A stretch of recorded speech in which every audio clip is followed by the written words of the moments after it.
Hey guys, this is Dave with Gazaudio, and this just gave this a pretty serious run for its money. We have a lot to talk about, so let's get started.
Now, as far as what you get in the box, you basically get the V1 and then a short USB Type-C to C cable. And I'm not sure if this is the least expensive dongle that I've reviewed on Gazaudio so far, but it's definitely got to be one of the least expensive. I think it is. I do have the Tangent Space Lite, but I think this is still cheaper because if I remember right, the Space Lite is 45 bucks and this is only 41 bucks, which that's kind of crazy considering the V1's quality and features. So let's go ahead and talk about that. We'll go over the build first. So if you look at this closely, you'll notice that the build and design is really nice, and it definitely does not look like a $41 dongle. And it doesn't feel like one either because it feels really nice and robust. Granted, I have only had it a few weeks, so I can't say for certain how it will hold up over time, but for the time that I've had it, it's held up really good. So the design and build are quite good for this being a budget dongle. That's the bottom line. On the outside, we have both a 3.5 and 4.4 headphone output. Then on the top is a USB Type-C input, and then on the side are 3 buttons. 2 are for the volume controls, and then the one in the middle is that controls playback. Now, one thing I should point out is that this thing does have some sharp corners and edges, not only on the body, but these buttons as well. The buttons work good, but they just feel a little interesting on your fingertips when you're pressing them. Not that it's uncomfortable necessarily, it's just I wish maybe they had either softened or maybe curved the edges somehow. But that's really a nitpick considering how nice everything else is designed. Now, speaking of nitpicks, I do have a couple of other small issues that I should probably address. The first being that the V1 is a fingerprint magnet, not only on the front because it has the glass on the front, but the back as well because the back also has a black glass on it. And secondly is that this thing has a pretty significant pop that you hear when either connecting or disconnecting it from your source device. And it was really most noticeable on my very sensitive 2020 Andromedas. And then thirdly is that this device can get a little bit warm. Not burn your leg when it's in your pocket warm, but it's definitely a little warmer than most of my other dongles. Okay, so we've covered the outside, but what about the inside? Well, the Blon V1 uses dual CS43131 DAC chips, and it can decode up to 32-bit PCM and DSD256. Now, one thing that's a little unclear is the power ratings for each individual output, and it does give the level output for each output, but not the power output, other than to say that it provides 160 milliwatts of power output. But again, it does say that the level output from the 3.5 is 2 volts and then 4 volts from the 4.4 balanced output. And then one last thing is that this does not have 2 gain modes, which isn't really, I guess, a big surprise at this price point. The Dom Pro does have that feature, and I will get into that a little more when we get into comparisons. But for now, let's go ahead and move on to the sound.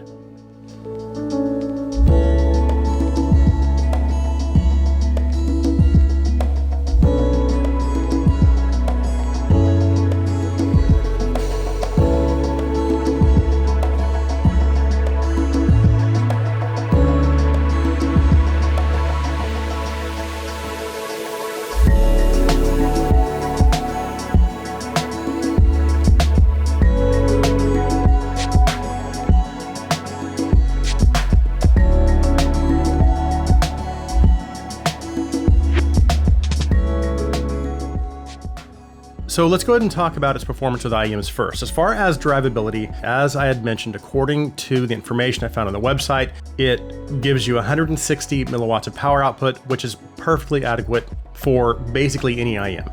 And of course, as usual, I tested it with a lot of different IEMs, from budget stuff all the way up to my higher end sets. And its presentation is pretty linear. Although from what I heard, if it does lean any direction, I would say it definitely leans maybe a little bit bright, because it does have just a little bit of an edge up top when compared to something like the Luna, which that tilts a little more towards a warmer presentation. And while I would say the V1 does still do a good job keeping things generally natural sounding, sometimes vocals and instruments can sound just a little less maybe weighty, again, when compared to something like the Luna, or I guess a more appropriate comparison would be with the Dawn Pro, because that's a little closer in price, but the Dawn Pro has a little more richness in its presentation, which I actually prefer.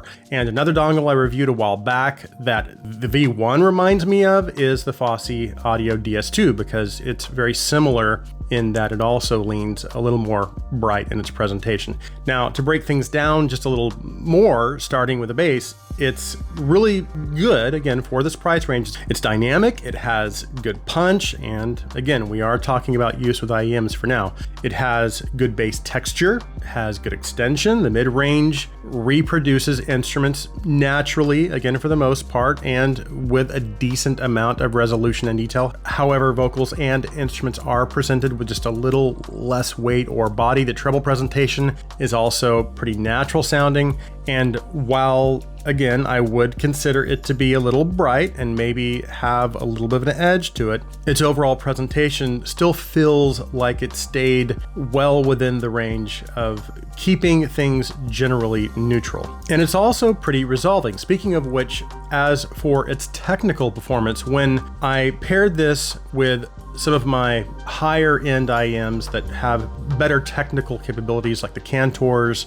the Hakuyas, Divas, the Gaias, and then also, which I just pick up the Gaias, I'm really excited about those, and also my 2020 Andromedas, because those do still have very good technical performance, even for an older set. But for this being a budget device, while I did feel like it performed very well for a device at this price point, obviously it's not going to compare to some of my higher end dongles like the M15i, the FC6, or the DC Elite. And I also felt like the imaging and instrument placement was good, and the soundstage had good width to it. It was in the detail and resolvability where it was, again, good for a budget device, but I could tell there were maybe some micro nuances that just weren't all there. Now, I should reiterate, I do feel like its performance with IEMs is great and more than acceptable for a $41 device. And of course, I used my 2020 Andromedas to test noise levels, and it was virtually noiseless, so I didn't really pick up any hiss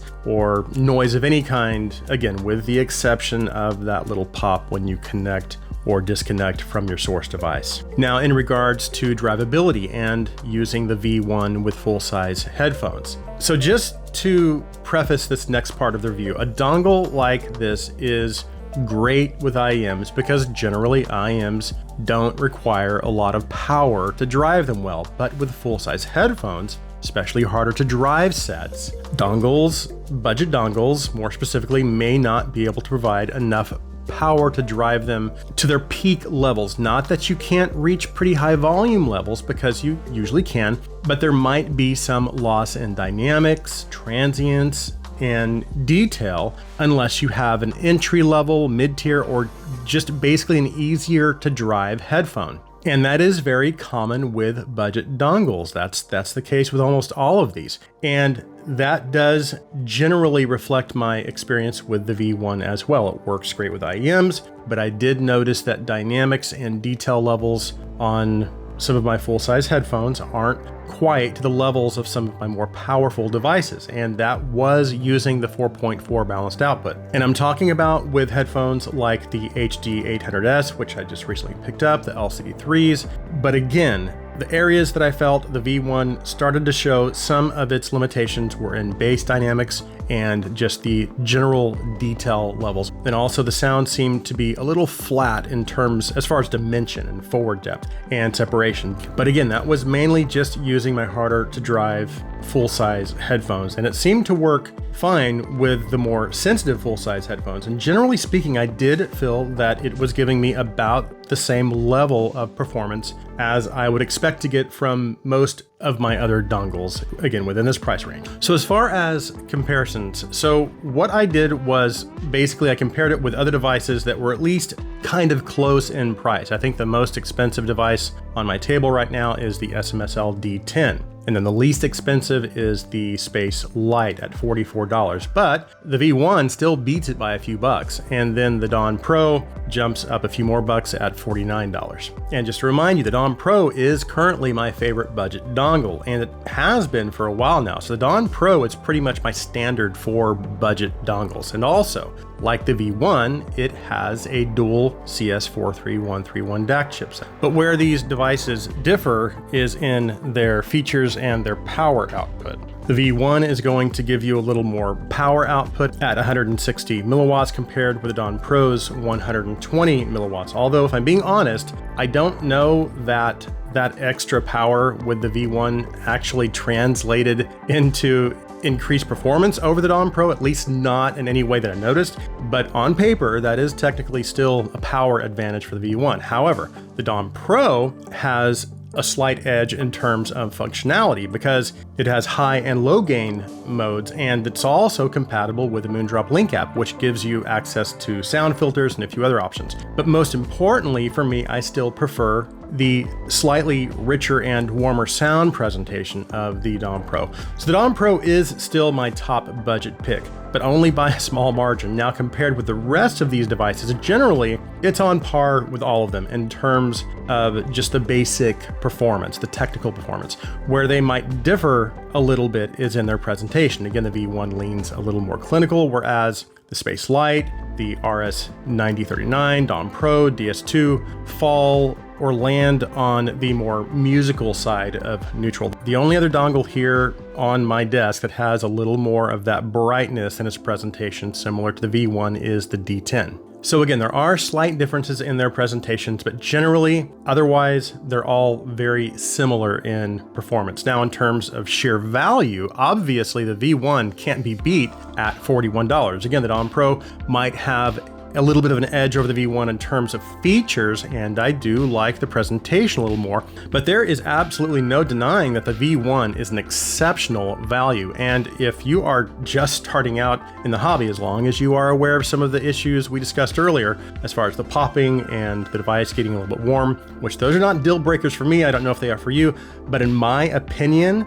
for what you get for $41, if you are looking to jump in the dongle game, this is a very hard device to beat, especially if you primarily own IEMs and easy to drive headphones. So that concludes my review of the Blon V1. If you're new to the Gazaudio channel and you like our videos, please take a minute and hit that subscribe button. And if you'd like to go a step further, you can also support us through our Patreon. I'll be sure and leave a link in the description. Thank you guys so much for taking the time to watch this review. Please like this video, please comment on this video, please share this video. I hope you guys have an awesome day.